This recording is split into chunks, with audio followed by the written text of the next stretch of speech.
वसल्लम अस्हाबी कन्नुजूम बिअय्यि मुक़्तदैतुम इह्तदैतुम वक़ाल नबी सल्लल्लाहु तआला अलैहि वसल्लम अल्लाह फ़ी अस्हाबी ला तत्तख़िज़ू मिन बादी गरज़ा वमन अहब्बहुम फ़बिहुब्बी अहब्बहुम वमन अबग़ज़हुम फ़बिबुग़ज़ी अबग़ज़हुम औ कमा क़ाल अलैहि सलातु वस्सलाम। सदक़ल्लाहुल अलीयुल अज़ीम व सदक़ रसूलुन नबीयुल करीम। आज का ज़िले खारान प्रेस क्लब में ये हंगामी और आम प्रेस कॉन्फ्रेंस जो कि अहले सुन्नत वल जमात ज़िले खारान के मेज़बानी में हो रहा है, मैं तहे दिल से मौलाना अबैदुल्लाह कासमी साहब, हाफिज़ ज़ाहिर अहमद साहब, मौलाना अब्दुल रशीद साहब और दीगर अहले सुन्नत वल जमात के ओहदेदार और ज़िम्मेदारों का शुक्रिया अदा करता हूँ कि आज उन्होंने इस मौके को कि जिसमें अशद ज़रूरत थी आज की इस प्रेस कॉन्फ्रेंस का, उन्होंने इनेकाद करके हम सब को दावत दे दिया। तमाम सुन्नी उलमा काउंसिल के नाम से और तमाम उलमाए कराम को, मजहबी पार्टी और जमातों को, जिसमें मौलाना अब्दुल मजीद साहब जो मरकज़ी जमीयत अहले हदीस से ताल्लुक़ रखते हैं वो भी तशरीफ़ फरमाए, और इसी तरह मौलाना मोमिन शाह साहब जमीयत उलमाए पाकिस्तान नूरानी ग्रुप से ताल्लुक़ रखते हैं, जमात इस्लामी के साथी भी मौजूद हैं, और इसी तरह दूसरे भी साथी भी यहाँ तशरीफ़ फरमाएँ। मैं आप हज़रात का भी, तमाम मीडिया वालों का भी शुक्रिया अदा करता हूँ। और यकीनन ये न सिर्फ ये कि उलमा की और मजहबी जमात वालों की ज़िम्मेदारी है,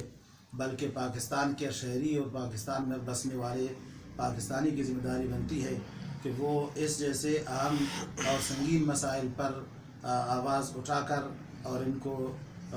चौक चौराहों पर भी उजागर करें, और साथ साथ असम्बलियों में जैसे बिल हो या जो भी कानून हो उस पर भी गुफ्तगू हो। तो चूँकि आज का ये मसला कुछ दिन पहले मौलाना अब्दुल अकबर चतराली साहब ने जो बिल पेश किया था, और यकीनन उसने पूरा पाकिस्तान के मुसलमानों का दिल जीता, और उलमाए कराम जो असम्बली में मौजूद थे सब की तायीद और तस्दीक से वो बिल जो मंजूर किया गया, ये वक्त की अहम ज़रूरत थी।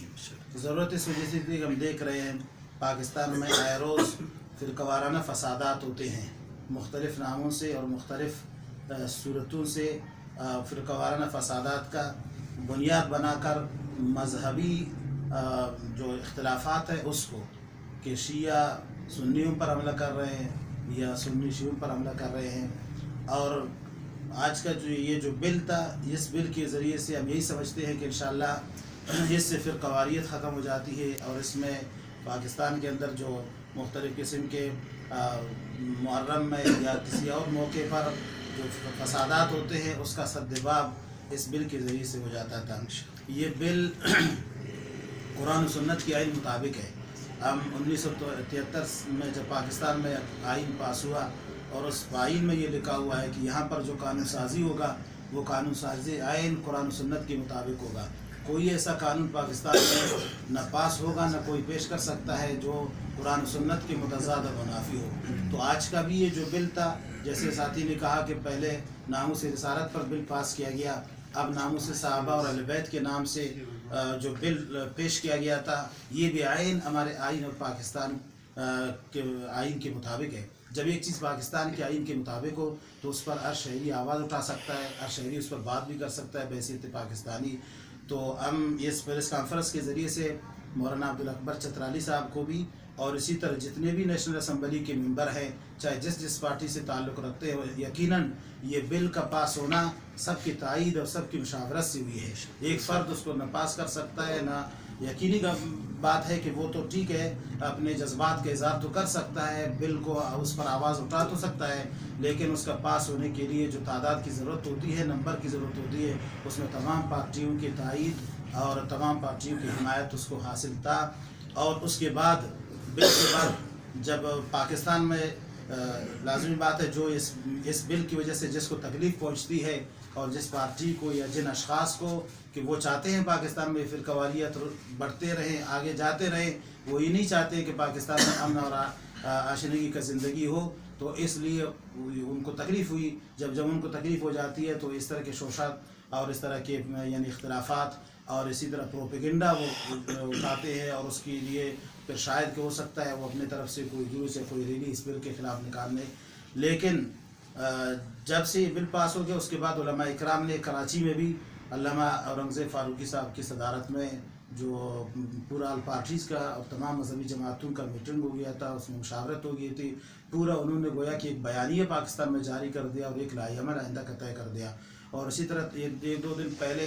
علامہ احمد غزنوی صاحب نے قائد جمعیت حضرت مولانا فضل الرحمان صاحب کے پاس جا کر اس بل کے بارے میں انہوں نے آپس میں ایک دوسرے سے جو قوم کے بڑے لیڈر اور ہیرو ہوتے ہیں انہوں نے جو مشورہ کی ہے اور آئندہ کا جو رائے عمل طے کیا ہے، انشاءاللہ ہم یہی سمجھتے ہیں کہ جو کچھ پروپیگنڈا ہو رہا ہے وہ پروپیگنڈا سارے کے سارے خاک میں مل جاتے ہیں، وہ نیست و نابود ہو جاتے ہیں. جو بل پاس ہوا ہے اس پر ہر پاکستانی اور مسلمان اس کے پیچھے کھڑا ہے. انشاءاللہ آج پریس کانفرنس کے ذریعے سے ہمیں یہاں بلایا گیا تو صرف اور صرف یہی دل میں یعنی سوچتا، دل میں یہی جذبہ تھا کہ صحابہ اکرام کے لیے ہم ایک لفظ بولیں گے، ان کے شان میں اگر ایک بات کریں گے تو ہمارے لیے دنیا و آخرت کی نجات کا ذریعہ بن جاتا تھا. اس لیے ہم یہاں آئے. آئندہ جو بھی ہمارے قائدین انشاءاللہ ہمیں حکم دیں گے اس پر ہم لبیک کہہ کر کے سروں پر کفن باندھ کر میدان پہ نکلیں گے. انشاءاللہ العزیز پاکستان میں یہ بل جو پاس ہوا ہے، ہم چاہتے ہیں اس طرح کے اور بھی بل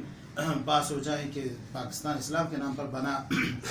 جب اسلام کے نام پر ایک ملک بن جائے اور جس میں صحابہ اکرام پر تبرہ بازی ہو، صحابہ اکرام کی شان میں گستاخیاں ہو، تو یقیناً پاکستان پر مذاق ہو رہا ہے، آئین پر مذاق ہو رہا ہے. اس لیے اس جیسے مذاق کو کبھی بھی پاکستانی برداشت نہیں کرتے ہیں. ہم مولانا عبدالاکبر چترالی صاحب کو تمام نیشنل اسمبلی کے ممبران کو داد دیتے ہیں اور ان کے دعا بھی کرتے ہیں اللہ رب العزت مزید ان کو اس جیسے اسلام اور دین ترقی بلوں پر گفتگو اور ان کو پیش کرنے کا اور ان کو پاس کرنے کی توفیق عطا فرمائے. بہت بہت مہربانی. آپ حضرات کا بھی شکریہ.